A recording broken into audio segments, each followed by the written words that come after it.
Исәнмесез, эфирда яңалыклар чыгарылышы, студияда Лилия Гатсина, алга таба койбір темалар турында кыскача. Хава торышы нинди, уңышта шундый бакчачылар җиләк-җимеш булмауга бурчулы. Зәңгәр биретлар Рашолда һава десанты гаскәрләре көнен билгеләп үттеләр. Һава торышы нинди, уңышта шундый бакчачылар борчу белән шулай дип белдерә. Аларның сүзләренчә, быел алар яшелчә, җиләк-җимешләрне күпкә әзрәк җыеп алачак. Май айында сулыклар булды. Кыраулар нәкъ менә үсемлекләрнең чәчәк атучырына туры килде. Июль айы да һава торышы белән бик шатландырмый. Тагын сулыклар һәм яңгыр. Бүген безнең төшерү төркеме гидростроитель бер бакчачылык ширкәтендә булды.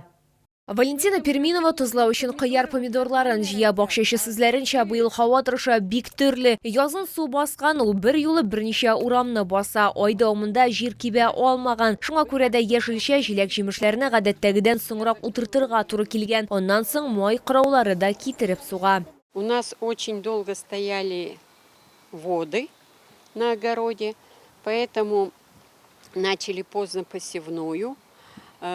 Деревья вымокли или вымерзли, в частности сливы, вишни. Нет, малина очень плохо перенесла майские заморозки. Бәрәңге кишер уңышы да кимрәк ди Валентина Перминова. Ул җәен һава шартларын яхшыруына өметләнгән, ләкин июльдә явым-төшемнәр белән сюрпризлар күрсәтте. Вот сейчас дожди льют, дождей уже достаточно, поэтому надеемся, что хотя бы не сгнил урожай, который есть в земле.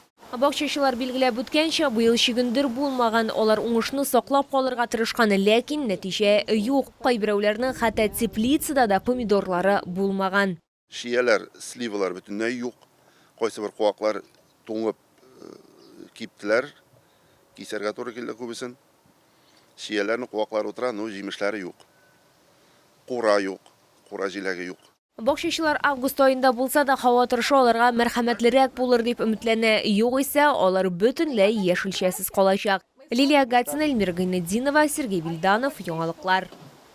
Әгәр сезне берәр проблема борчыса, яки шатлыклы хәбәр җиткерәсегез килсә, безнең WhatsApp хезмәтенә мөрәҗәгать итегез. Фотосурәтләрегезне һәм видеоларыгызны 8939 311 31 31 телефоны буенча көтеп калабыз.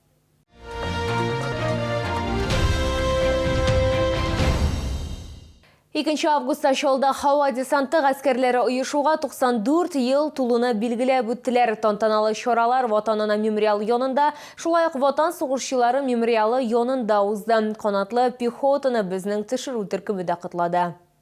Алексей Колесников бәйрәмгә бөтен гаиләсе белән килгән. Алексей үзе Норлаттан берничә ел Чаллыда яши. Хезмәттәшләре ерак булуга карамастан элемтәне һәр вакыт саклыйбыз ди ул. Бүген ул беренче сикерүдән алган хис-кичерешләре белән уртаклашты. Первый непонятный абсолютно, потому что и не страшный. Второй, за первым сразу же там через час, наверное, мы уже прыгнули. Да нет, ни страха, ни волнения. Мы все ждали этого, все рвались.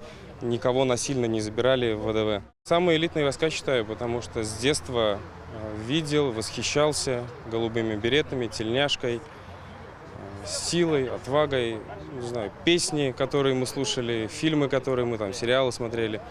Все это отложилось, и хотелось быть причастным к этому. Игелекле, матур, көчле, батыр, чын десантчы нәкъ менә шушы сыйфатларга ия булырга тиеш дип уртаклашты Чаллы десантчылар берлеге рәисе урынбасары Алексей Старцев. Как говорил наш Василий Филиппович Маргелов, у бюста которого мы находимся, десантник должен выглядеть каждую минуту и каждый день так, чтобы каждая девушка захотела ему дать номер своего телефона.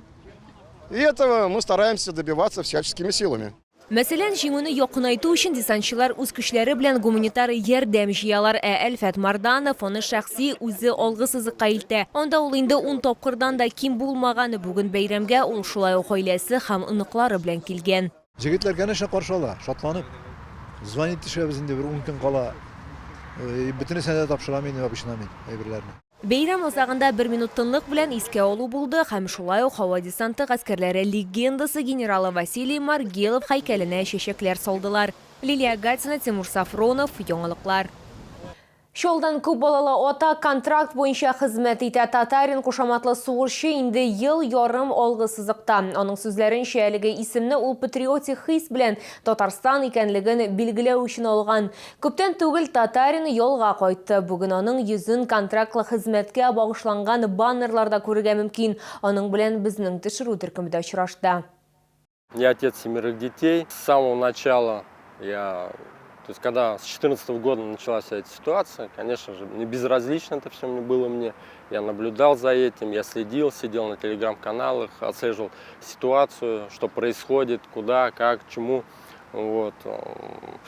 И когда уже началось СВО в 2022 году, в феврале, то есть сначала было, конечно же, я подошел к супруге, я сказал, что вот, хочу вступить в ряды, то есть я хочу в этом участвовать, я хочу отстаивать, защищать интересы нашей Родины, помочь нашему братскому народу, потому что я категорически не сторонник всех этих фашистских идей. Ни с первого дня, ни грамма не жалею, что поехал. Там уже у тебя новый коллектив, у тебя там друзья, у тебя там братья, причем уже коллектив такой достаточно очень хороший, что, ну вот, наверное, вот эти ребята уже там роднее родных стали. Они стали реально роднее родных. Вот с ними готов идти до победного. Плечом к плечу. Татарин кушаматлы харби белән сюжетны төшерү тамамланып килгәндә безнең янга бәләкәй кыз йөгереп килде. Здравствуйте, вы на СВО служите? Да, конечно. Что там? Вот это вам, чтобы вас оберегал он. Сама сделала? Мы приехали в Татарстан из города Сургут, отдыхаем. И у нас папа тоже на СВО находится. Он вот сегодня едет уже в Сургут после госпиталя. И вот у нас дочка сегодня увидела военнослужащего. Она их все время считает героями, нашими защитниками. И она захотела подарить военнослужащему браслетик. Мы познакомились с ним. Он с позывным «Татарин». И вот она подарила ему браслет. Сугырчыны әле бик узак җибәргә теләмәделәр. Кешеләр аның белән фотога төшү, ил сагында булганы өчен рәхмәт сүзләре җиткерү өчен килде. Кемнәрдер хәрби хезмәт турында кызыксынды. Татарин кушаматлы сугышчы күпләр өчен чын герой. Лилия Гатина, Эльмира Гайнетдинова, яңалыклар.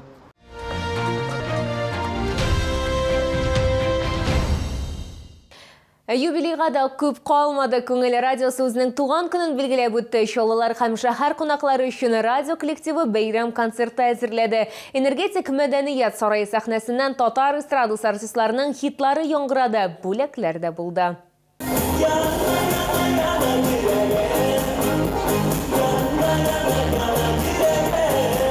Чаллылар һәм шәһәр кунаклары өчен Гөлнас Асаева, Алсу Азат Фазлыевлар, Марат Ярулин, Раяз Фасыхов, Айдар Галимов, Данир Сабиров, Фирдус Тямаев һәм татар эстрадасының тагын бик күп популяр артистлары үзләренең хитларын бүләк итте. Күңел радиосы ул безнең Башкортстан, Татарстан артистларын берләштереп торучы бер шундый зур радио без дип әйтәсем килә. Башында барыбер ниндидер борчылу була, ләкин инде беренче минутлардан ук ничектер карашыннан тамашачының жылы энергиясын сизеп аласың да, ул үзеннән үзе бара инде. Менә шушы бер югалмасын, иншаллах. Туган көн бүләкләрсез булмый, тамашачылар актив булган өчен матур сүзләр ишеттеләр. Һәм тагын бер мөһим яңалык, бик тиздән күңел радиосын Актаныш һәм Мөслим районнарында да тыңлап булачагы турында хәбәр ителде. Минем өчен шәхсән алганда күңел радиосы ул бер тарих инде, зур тарих, матур тарих, 27 ел ул аз түгел. Уйлап карагыз, 27 ел эчендә күпме эфирлар, күпме әлемдә күпме җырлар яңгыраган, күпме тапшырулар, ниндидер мәгънә салынган радио тыңлаучыларыбызга. Ул бит гаять зур информация. Артист өчен бу зур бәхет. Ничек матур итеп кабул итеп зур алкышлар белән каршы алдылар, зур алкышлар белән озаттылар. Рәхәтләнеп сикереп биедек, еладык, төрле эмоцияларга кердек. Залда алма төшәрлек урында юк иде. Тамаша залының тулы булуы концертның уңышлы үтүе турында сөйли.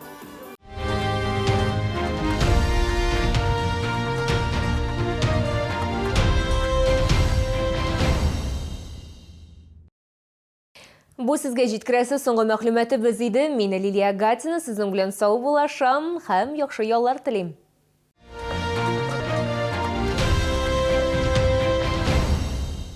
Приглашаем на прием к врачу-офтальмологу из Чебоксарской клиники по всем заболеваниям глаз. Запись по телефону 32 27 22.